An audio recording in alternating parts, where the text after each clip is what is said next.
Do you have too many things to read? Create temporary storage for the items that come and go in your life, such as magazines and newspapers.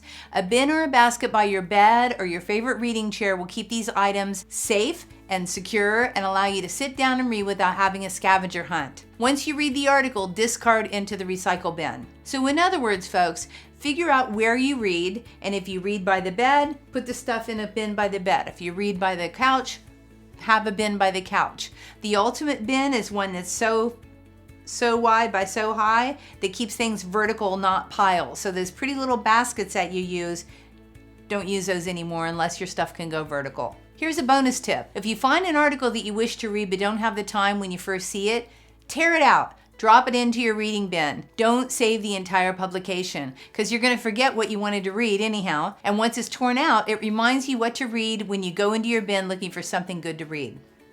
Are you serious about getting your home organized? If so, click the link and download your free report and free video training, 6 Steps to Organize Your Amazing Home. I guarantee you'll love it and you'll make progress towards clearing your clutter.